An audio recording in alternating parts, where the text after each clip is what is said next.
For influencers were mocking the Tomb Sentinel, trying to get a reaction for their live stream. They ignored the warnings. They crossed the line.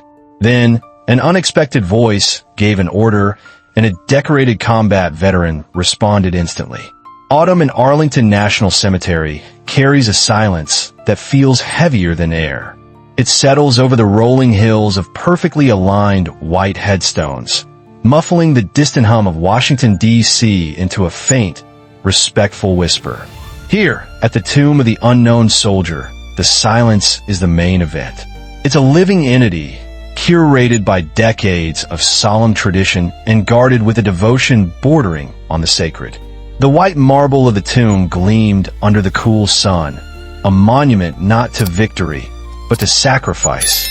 To most of the 100 or so visitors gathered behind the stanchion chains, the man in the dark green work jacket and worn boots was just part of the scenery.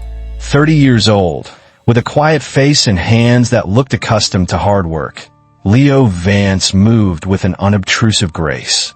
He checked the tension on a velvet rope, his eyes sweeping across the plaza, not like a tourist, but like an expert inspecting his life's work. He wasn't a groundskeeper in the typical sense. He was the chief tomb keeper, the third generation of his family to hold the post. The tomb was more than his job. It was his inheritance, a sacred trust passed down from his grandfather to his father, and now to him. His authority didn't come from a uniform, but from an encyclopedic knowledge of every crack in the marble, every protocol, and every unspoken rule of this hallowed ground. His gaze settled on Sergeant Miller, the sentinel on duty. Miller was the epitome of military perfection. His Army service uniform, with its sharp creases and gleaming brass, looked as if it were sculpted from a block of midnight blue. His M14 rifle, held with practiced ease, seemed an extension of his arm. 21 steps. Turn. Face the tomb for 21 seconds. Turn again. It was a ritual Miller had performed hundreds of times, a walking meditation of discipline. But Leo saw what the tourists didn't. He saw the tension in Miller's jaw, the focus in his eyes, the same hyper-awareness of a soldier who had served 2 tours in the rugged mountains of Afghanistan. Miller wasn't just walking. He was guarding. Then they arrived. A splash of garish color and disruptive noise against the solemn canvas of the morning. 4 of them, 2 men and 2 women, armed with selfie sticks, gimbal-mounted phones, and the kind of aggressive cheerfulness that marked them as professional influencers. Their leader, a man with neon pink hair who called himself J-Hype, was already live streaming. "What's up? Hype Tribe," he yelled in his phone. "We're live from Arlington, about to see what all the fuss is about with this super serious soldier guy." His companions laughed, their voices sharp and piercing in the quiet air. They pushed their way to the front of the public viewing area, ignoring the disapproving glances from other visitors. A woman with glitter in her hair, Glitter Bomb Gabby, aimed her phone directly at Sergeant Miller. "Okay, so he just walks back and forth?" she said, a mocking lilt in her voice. "That's it? That's the whole show?" A few people nearby shushed them, but the group either didn't hear or didn't care. The silent, sacred watch had been broken. The unwelcome guests had arrived, and Leo Vance felt a familiar, cold knot tighten in his stomach. The initial murmurs of disrespect quickly escalated into a performance of calculated arrogance. J-Hype, playing to his online audience, began to narrate Sergeant Miller's movements with the condescending tone of a sports commentator analyzing a clumsy rookie. "And he's walking 21 steps. Guys, count him with me," he boomed, his followers' comments scrolling rapidly on his screen. "Now he's turning. Oh, what a pivot. 10 out of 10 for the dramatic pause. Is he thinking about his grocery list? World peace? We just don't know." The 4th member of their crew, a lanky man in a tie-dye hoodie, started mimicking Miller's precise, heel-clicking turns, stumbling theatrically to the delight of Gabby, who filmed him with shrieks of laughter. The disrespect was a physical presence now, a toxic cloud spreading over the plaza. Other tourists began to step back, creating a noticeable gap around the influencers, their faces a mixture of embarrassment and disgust. An elderly man in a veteran's cap shook his head, his jaw tight with anger, but he remained silent, unwilling to cause a scene in this sacred place. Inside Sergeant Miller's mind, a war was being fought. The insults were like stones thrown against fortress walls. His training had prepared him for this. The Sentinels of the 3rd U.S. Infantry Regiment, the Old Guard, were selected not just for their physical perfection, but for their mental fortitude. He focused on the rhythm. Click. 21 seconds of silence to honor the fallen. Click. 21 steps to symbolize the highest military honor. He let the numbers and the movements anchor him, a shield against the rising tide of his own fury. He remembered standing guard in a remote Afghan outpost, the silence of the mountains far more menacing than these shallow taunts. He'd survived that. He could survive this. But with every jeering laugh, the effort required to maintain his composure grew. He could feel a vein pulsing at his temple, a hot surge of anger he had to consciously push back down. His duty was to the tomb, not to his own pride. J-Hype saw the crowd's negative reaction not as a rebuke, but as an opportunity. More drama meant more views. He needed to up the ante. He turned to his live stream, a conspiratorial grin on his face. Alright, Hype Tribe, they say this guy never cracks. No smiling, no talking, nothing. I bet we can change that. Viewer who sends the biggest donation right now gets to pick our next move. Donations flooded in. Glitterbomb Gabby read the winning suggestion aloud, her eyes wide with malicious glee. Okay, J-Hype, the top donor says you should... Oh, this is perfect. You should put a clown nose on the mat where he walks. J-Hype's face lit up. He reached into his backpack and pulled out a red foam clown nose. The crowd let out a collective, horrified gasp. This was no longer just mockery, it was desecration. He looked at the black mat that stretched across the plaza, the sacred path of the Sentinel, and took a step toward the chain barrier, a smug smirk on his face. He was about to cross a line from which there was no return. The air grew thick with tension. Every eye was locked on J-Hype as he unhooked the velvet rope from its stanchion. The soft click of the metal clasp sounded like a gunshot in the profound silence. He held the ridiculous red nose between his thumb and forefinger, ready to toss it onto the Sentinel's path. The other tourists were frozen, a mixture of disbelief and outrage rendering them immobile. It was a standoff between modern-day narcissism and timeless honor. At that exact moment, as J-Hype's arm began to move, a voice cut through the air. It wasn't loud, but it carried an astonishing weight, a calm, resonant authority that made every head turn. Sentinel, secure the mat. The voice belonged to Leo Vance. He hadn't moved from his position near the side of the plaza. He hadn't raised his voice. He had simply spoken, and the words landed with the force of a gavel strike. For Sergeant Miller, the command was a release valve for the pressure that had been building inside him. It was clear, direct, and, coming from the chief tombkeeper, it was an unimpeachable order. He didn't hesitate. His body, honed by years of training in combat, reacted before his conscious mind could even process the relief. His 21-second halt at the end of the mat was due to end in 3 seconds. He didn't wait. In a single, fluid motion, he pivoted not away from the tomb, but toward the threat. He brought his rifle from its ceremonial position at his shoulder to port arms, a universally recognized guard position that is both a warning and a barrier. The movement was so fast, so precise, it seemed to slice the air. He took 5 powerful, measured strides, closing the distance between himself and J-Hype. He didn't run. He advanced, each step a hammer blow of intent. He stopped less than a foot from the stunned influencer, the bayonet lug on his M14 now at eye level with the man's chest. J-Hype froze, his arms still raised, the clown nose looking pathetic in his trembling hand. His smug expression had vanished, replaced by a pale mask of shock and fear. "Step back, behind the line," Sergeant Miller said. His voice was low, devoid of emotion, yet it resonated with a power that J-Hype's manufactured hype could never match. It was the voice of a man who had given commands in life-or-death situations. The sudden, decisive action shattered the plaza's paralysis. Glitterbomb Gabby shrieked, "Oh my God, he's attacking him! He's attacking a civilian!" The man in the tie-dye hoodie fumbled for his phone, trying to film the confrontation. The crowd erupted into a cacophony of gasps, whispers, and the frantic clicking of phone cameras. The entire event, from the command to the confrontation, had taken less than 5 seconds. But in those 5 seconds, the balance of power on the plaza had been irrevocably and justly reversed.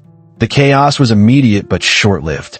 2 military police officers, who had been observing from a discreet distance, were already moving, their strides long and purposeful. They converged on the scene with an air of practiced calm, their presence instantly commanding a new level of seriousness. "What's going on here?" the senior MP, a captain with sharp, intelligent eyes, asked, his voice cutting through the noise. Glitterbomb Gabby immediately launched into a hysterical tirade. "Your soldier just assaulted my friend.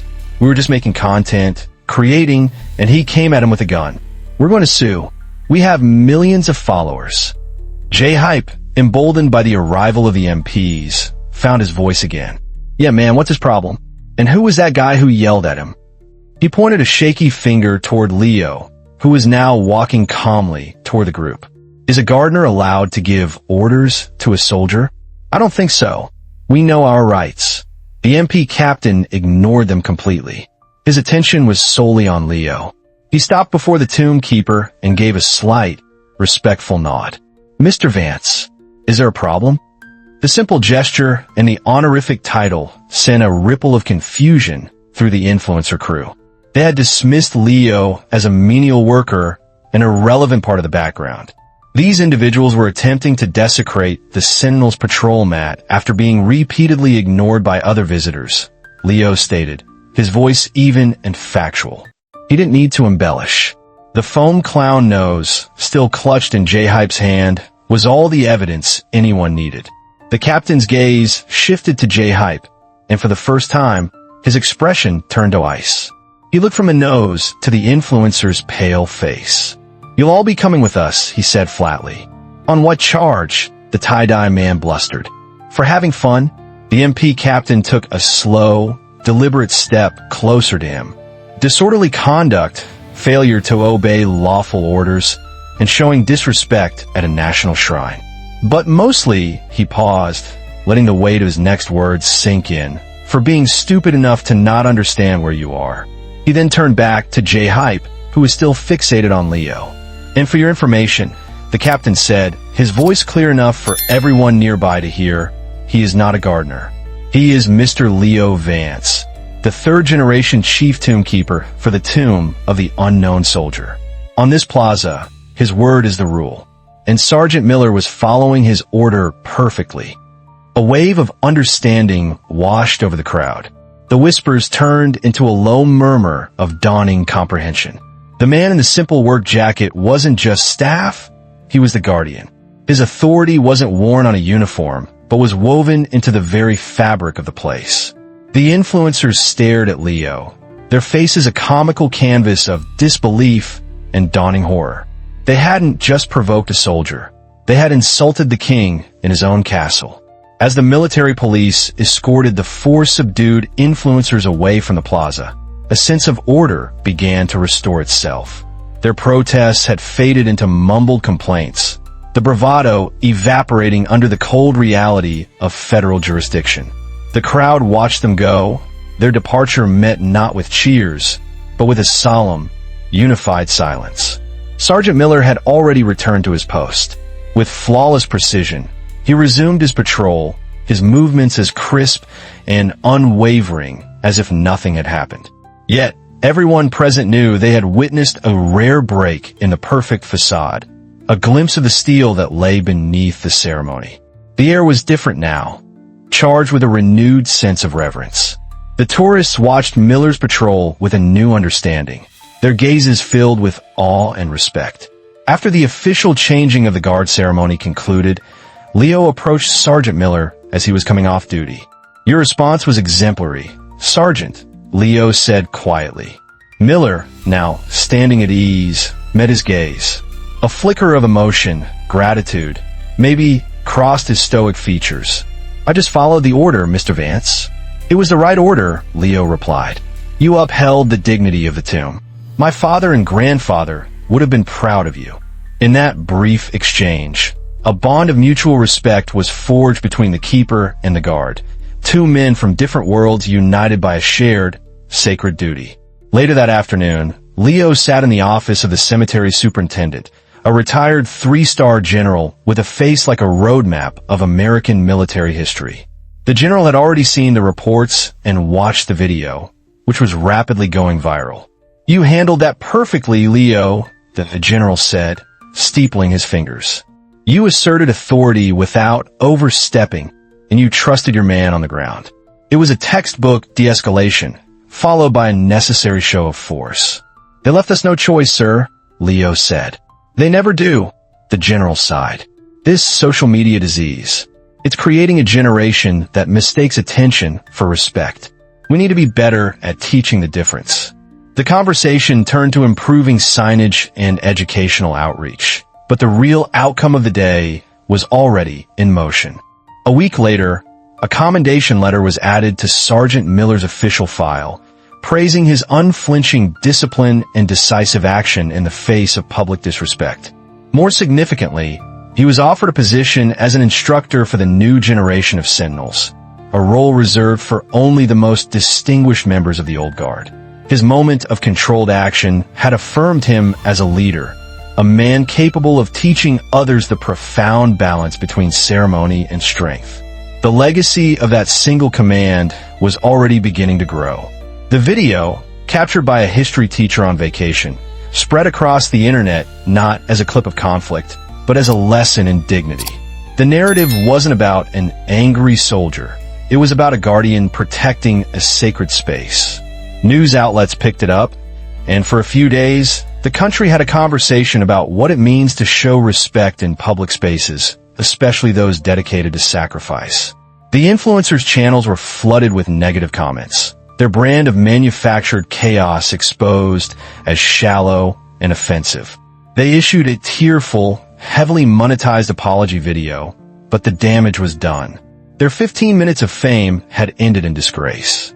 In the weeks that followed, something remarkable happened at the tomb. The crowds grew larger, drawn by the story, but they were quieter, more contemplative. Parents were seen kneeling down, whispering to their children about the soldiers buried there, explaining why the Sentinel's walk was so important. The chains and ropes seemed almost unnecessary. An invisible line of respect had been drawn in the minds of the visitors. One crisp Saturday morning, Leo Vance stood in his usual spot, watching the crowd. He saw a young boy, no older than 8, standing at the front with his father. The boy wasn't fidgeting or looking at a phone. He was watching the Sentinel with rapt attention. "Why does he never stop, Dad?" the boy asked. "Because he's watching over the soldiers who never made it home," the father replied gently. "He's their friend, their brother. He's promising them, and us, that they will never be forgotten. It's the most important job in the world." Leo allowed a small, rare smile to touch his lips. The general had been worried about a generation that didn't understand. But here was the proof that understanding could be taught, that respect was not a forgotten language. It just needed to be spoken with clarity and conviction. The sun caught the polished marble of the tomb, and the rhythmic click of Sergeant Miller's heels echoed across the plaza, a sound of constancy, of unwavering duty. Leo Vance, the silent guardian, felt a profound sense of peace. The watch continued, the honor was intact, and the legacy was secure. What would you have done if you saw someone disrespecting a memorial? Do you think Leo's quiet authority is more powerful than loud commands? We've all seen moments of disrespect in public. Share a story in the comments about a time you saw someone stand up for what's right. We read every single one. And please, always comment with respect for the experiences shared. If this story reminded you that true strength is often quiet, make sure you're subscribed and hit that notification bell. Share this with someone who believes that honor and tradition still matter. Your next story is waiting, and it proves that heroes aren't always the ones in the spotlight. Sometimes, they're the ones making sure the light never goes out.